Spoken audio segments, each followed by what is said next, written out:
Welcome home. I'm Dr.Thema, a minister, licensed psychologist, and sacred artist, and this is Homecoming, a podcast to facilitate your journey home to yourself. While I will provide weekly inspiration and mental health tips, this podcast is not a substitute for therapy. I'm so excited you're on the journey. If you want to request specific topics or share your progress, email me at homecomingpodcast@gmail.com. Also, after you listen, be sure to like, subscribe, and share. Let's begin. Welcome home, co-journers. I'm glad to be with you for another episode, and I am so excited about today's poem. For those who are new, if you write a poem about your homecoming journey, you can send it to me at homecomingpodcast@gmail.com, and I would love to share it with our listeners. And today's poem is from Amina, and Amina is all the way in Cairo, Egypt, and she is really enjoying listening to the Homecoming podcast. So I'm so glad that you are a part of our journey, Amina. And let me share your poem.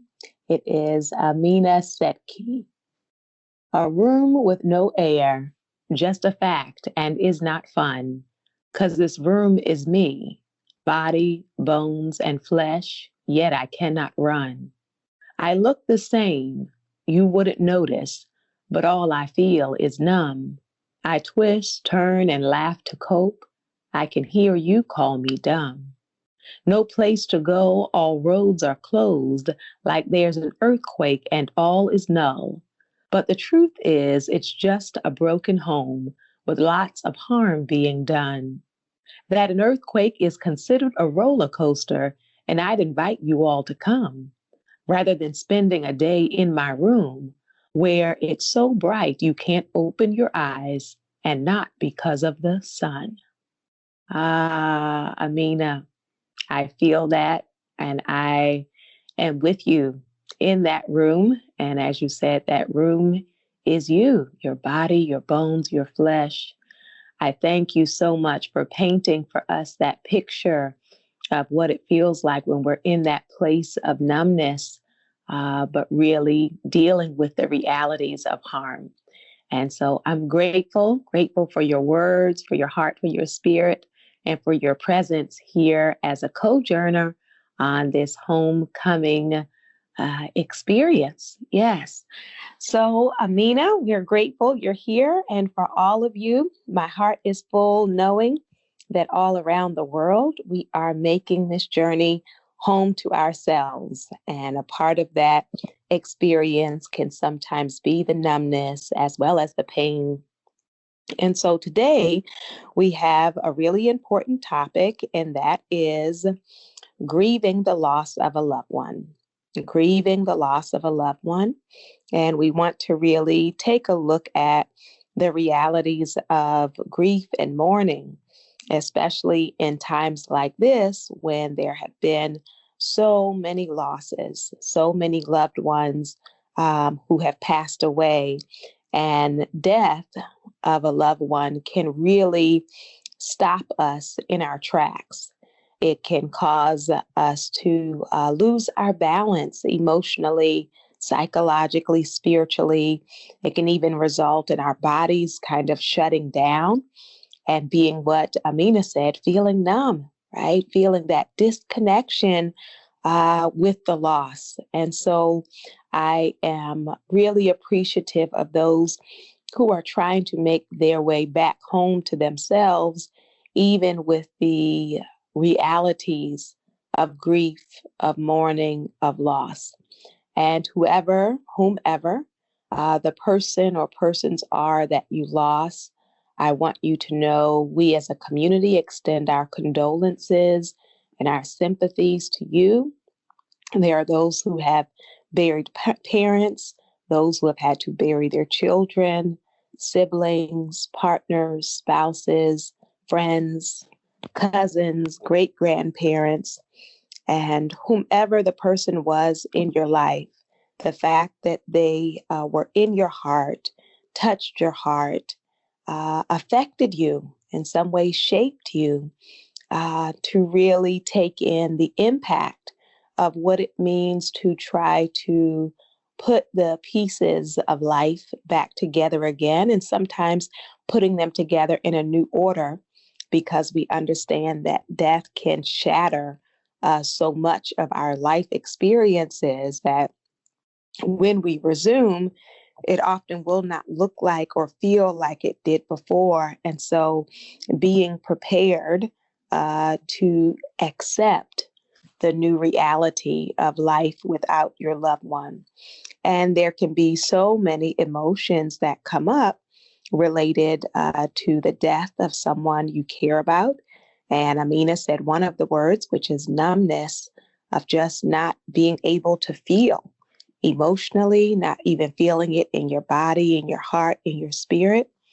And then some people experience denial or disbelief, that this can't be real. And it feels unimaginable that life is supposed to go on without this person. And so there can be just a sense of unrealness to it all, and really questioning, even if a part of you knows, there still remains this part that just does not believe it. Not only do we deal with numbness, denial, or disbelief, for some, life becomes very confusing, especially if this person was like an anchor for you, like a compass for you, someone you really did life with, that you talk with regularly, spent time with, and even those who perhaps you lived in another city at this point. Maybe you moved away, but still this person was in some ways like a heartbeat or a touchstone, a significant rock, right? A significant part of the foundation of your life.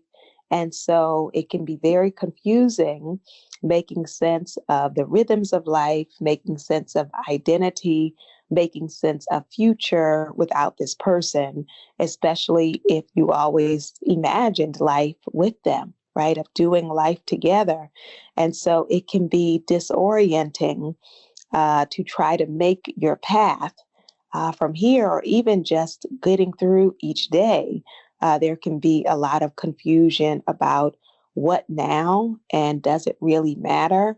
And there could even be a shifting in values and priorities, because when those that we care about die, there is often an emergence of the recognition of the urgency of now, of recognizing how sacred time is, and in some ways how limited time is, and how it is not guaranteed. And sometimes then the confusion is about, what do I really want to do with my time on the planet, right? What do I really want to do in this lifetime? Because now it's very much clear that time is sacred, and that the unexpected can occur. And so sometimes it can shake things up, and having to shake and remake the very fabric of your life.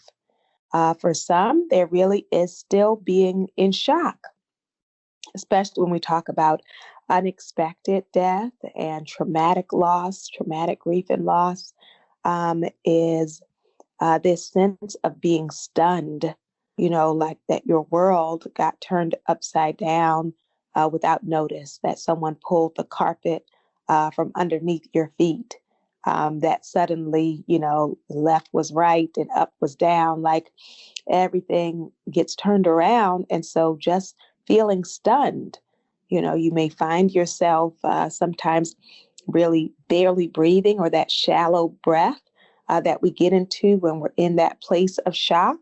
And that shock, of course, can affect your sleeping, can affect your appetite. And then, of course, there is the sadness and the despair, of just feeling that sense of a depressed mood, really feeling like the things that used to be pleasurable or enjoyable, maybe not so pleasurable or enjoyable anymore, and just missing the person, So some will talk about that yearning or a sense of emptiness, a desire to just be able to be in conversation with them, to be able to just be in their presence, to want more time, right? A desire to have more time with that person. There can also be anger, and that anger can be in multiple directions. Sometimes people are angry at the hospital or the doctors, feeling like they did not do enough to save your loved one, or that it was their fault that the loved one died. Sometimes we are angry at ourselves, thinking we could have done more or we should have done more. Sometimes we're angry at the person, at either their health habits or behaviors, or if the person committed suicide, or that the person did not tell us that they were suffering, or did not give us time or make use of time to try to make things right. So there can be anger related to that. There can also be anger at God, kind of questioning, why this person's life was cut short. And, you may look around and see, other people who are doing bad things and seem to be living long lives. Just the sense of unfairness of it all can create a sense of anger and outrage. And then there can be this embarrassment or humiliation for those who had publicly hoped and believed that the person was going to get better. And so sometimes when we have, made declarations or statements to others of like, oh, I'm not worried, I'm sure they're going to be fine. And then, if they pass away, really this sense of like, how could I have been so wrong, can come up emotionally. And then there can also be the sense of guilt, which I connected with the anger, sometimes feeling guilty that we wish we had done more for them when they were alive, or wish we had done more to help their health toward the end of their lives. And then there can also be what we would call survivor's guilt of why am I here and this person didn't make it. And so I've heard this with siblings. When one sibling dies and the other sibling survives, there can be this sense of, everybody liked them better, or they were a better person, or they were more deserving to be here. And why am I still here? And so whatever your relationship to that person is, being aware of all of the different emotions. And then I want to name one that is unpopular to hear, but it is some people's experience, and that is relief. That for multiple reasons, sometimes if the person was in pain, there can be a sense of relief of, oh, good, my loved one doesn't have to suffer anymore. Or the other side of that is if there was a unhealthy relationship with the person, if the person was abusive in some ways, then there can be a sense of relief of not having to deal with the abuse or the harm any longer, right? And so one of the things we've talked about in the Homecoming podcast is you can have more than one feeling at the same time, right? So you may be confused about things and then also feel guilty. You might have a yearning for them, a missing of them, and also be in shock. And then I do want to name also, in addition to these, a sense of celebration or a sense of like deep awe and honoring of this person, right? That it may be that, yes, you miss them, but you also, when you reflect on their lives, what they meant for you personally, it may be even larger than you, this sense of like a life well lived, right? Of like, oh, this person, I really admire them. And so I'm inspired by the way that they live life. That can be, a part of the story as well. And so whatever it is that you're feeling, I want you to know that a part of homecoming is giving yourself the space the freedom to be able to feel your feelings, and that it is so important in the grieving process to try not to rush yourself. There are times when we're saying like, oh, I should be over it by now. It's been a week, it's been a month, it's been 6 months, it's been a year. And, with the relationship, the closeness of the relationship, life can be very, very different. And you will not forget that person nor their place in your life. And so I would say, to be patient with yourself, to have compassion for yourself, because our feelings of grief are often a manifestation of our love, right? That we allowed ourselves to love them deeply. And so then we really feel their physical absence. And so to not be quick to judge yourself harshly for wherever you are with your grieving and mourning. Also, to know that we all can express our grief and loss differently. And so to try not to be judgmental of family members and friends who may be handling it in different ways. So some people get very busy and invested in, I need to put all my energy into organizing their service because their service is so important to me, and that's what's going to occupy my time. And then some people, they are not going to be helpful at all with planning, any kind of funeral, that they are, sitting and really overwhelmed by their tears. And then some people have not cried at all. They feel that numbness that Amina was speaking about. And then for some people, they kind of walk around with an attitude, like very irritable, and they want to talk to whoever was at the hospital. And, can be this kind of free floating rage. And so whatever people are feeling, whether they're coping by staying busy or they are disconnecting, for us to have compassion for each other. And different people will want different things. So some people, it's really helpful for them to be around family, and they will want a lot of family gatherings, or they will like, their friends to keep calling them. And other people just really want some space, right? That they need some sacred silence. They need to not have to have forced conversation. They don't want people to keep asking them, how are you? They just want silence, right? Silence and some solitude. And so wherever you find yourself, to have compassion toward yourself. And then as you look around at people who are in your circle, to have compassion for them as well. And then as you're going through your grieving process, it is important to really reflect on this person's life. Sometimes we try to distract ourselves, but it is important to consider what do I appreciate? What did I appreciate about this person's life and the ways in which they affected my life? What are our memories together? Good times and maybe even challenging times? What is the story, the complicated, messy, layered, rich story of our relationship?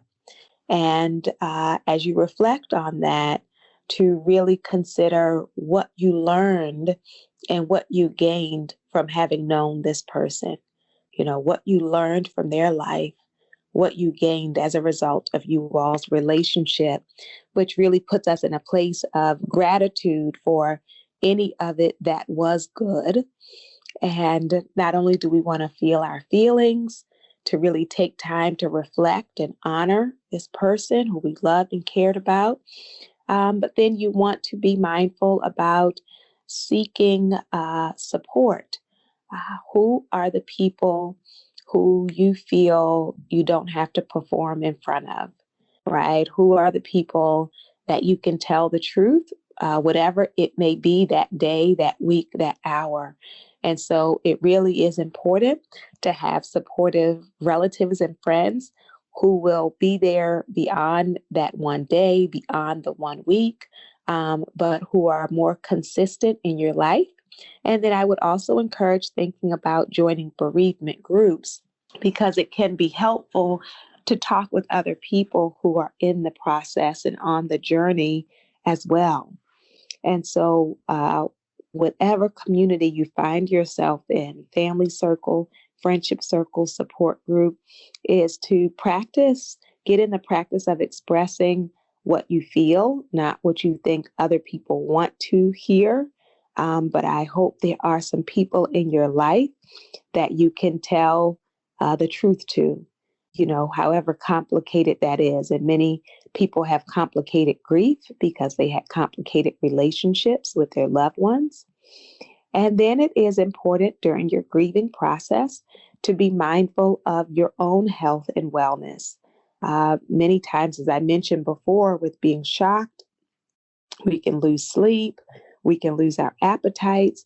And so being intentional about laying down to rest, and even if your mind is still going or emotions are going, but just giving yourself permission, giving your body that break to lay down and breathe and relax is really important. And also tuning into your meals, right? Trying to eat healthy meals every day. If you have access to that is really important. Not waiting until you feel hungry, because you might not ever feel hungry if your appetite is gone, but putting something in your system to nourish and nurture yourself. And then also drinking lots of water is important, and being mindful about dependence on substances. Some people in the midst of grief turn to alcohol and other drugs to get relief. But the reality is those substances can often lead to increased despair, right? An increased sense of hopelessness or powerlessness.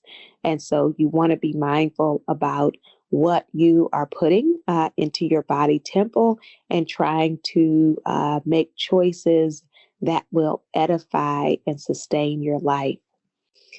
And then one of the important recognitions in grief is making the decision to live again, right? For so many, consciously or unconsciously, there can be a shutting down emotionally, shutting down physically, shutting down spiritually, and in some ways, desiring to check out, like this person isn't here anymore. And it's so painful or it feels so empty, having, that sense of being stuck, and really trying along with the support. So you don't have to do it by yourself, but with the support of people around you to make the decision to re-engage in life, right? To accept that I cannot change the past. I cannot change that this person has died.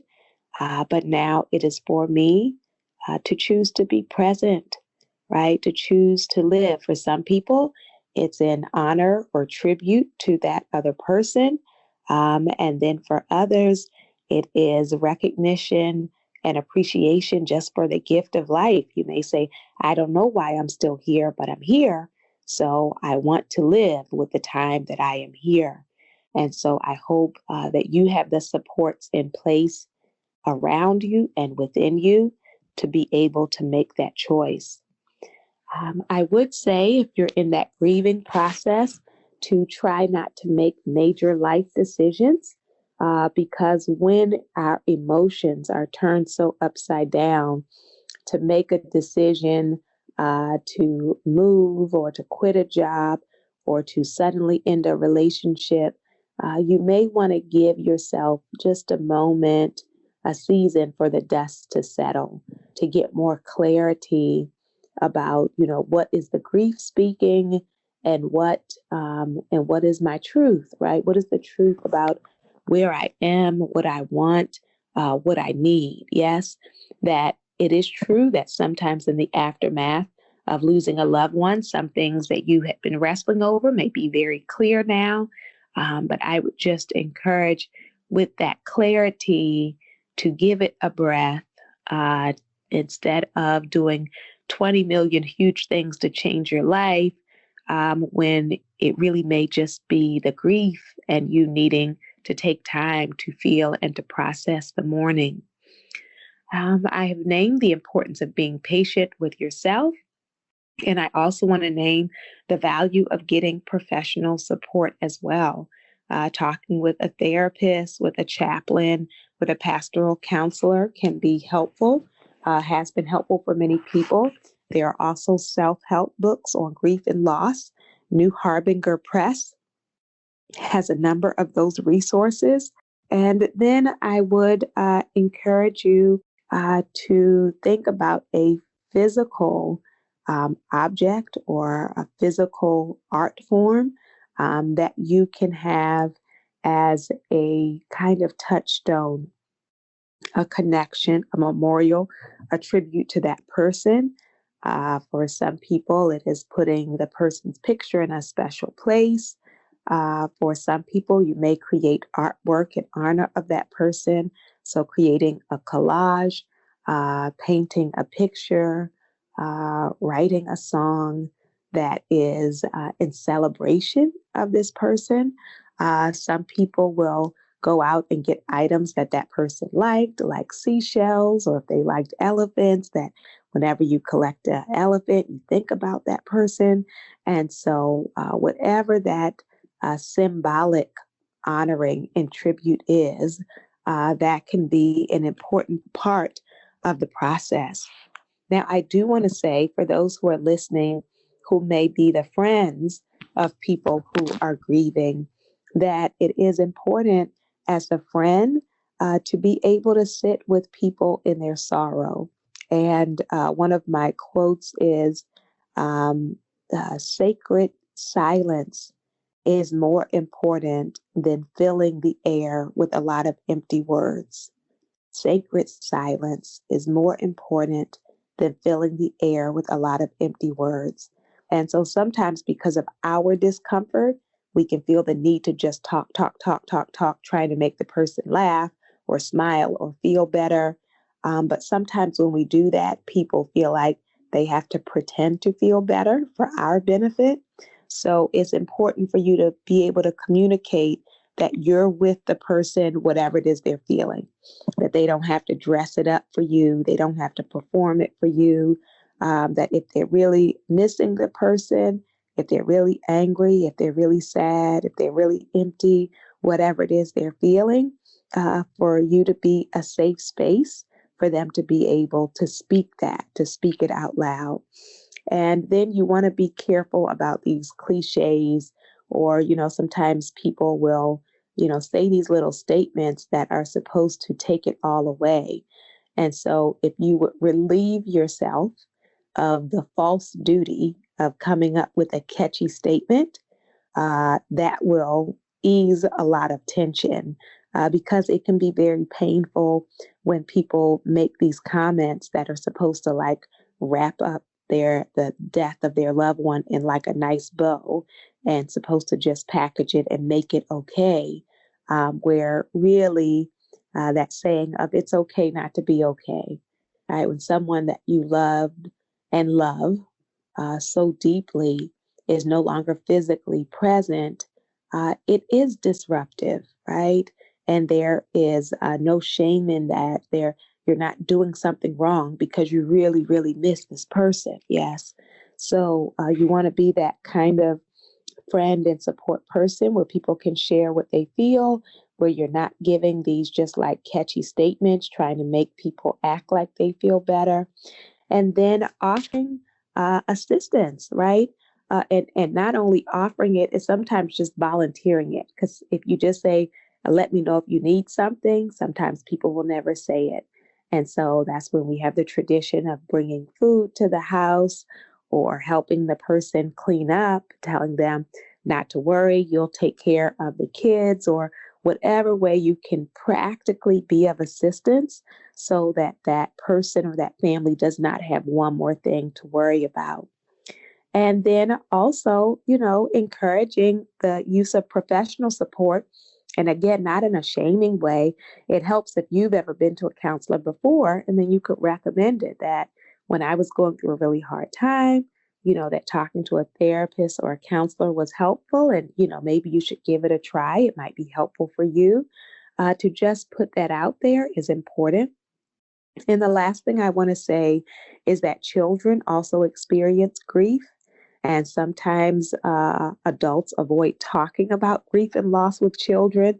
This idea that if we won't talk about it, they won't feel it or won't notice it.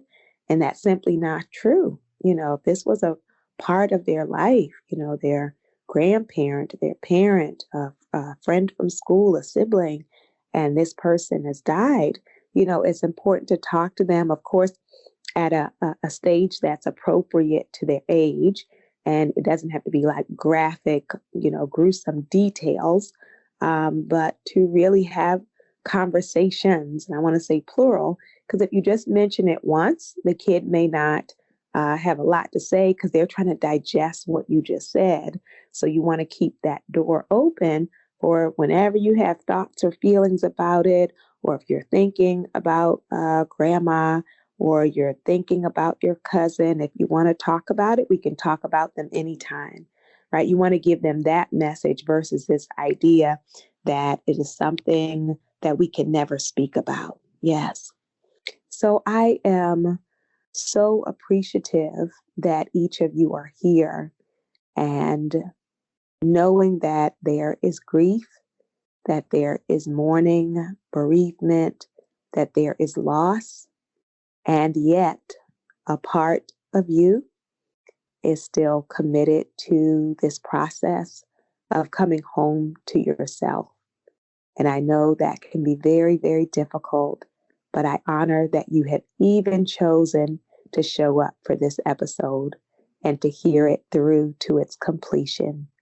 And so I invite your soul to tell your heart, mind, body, and spirit, welcome home.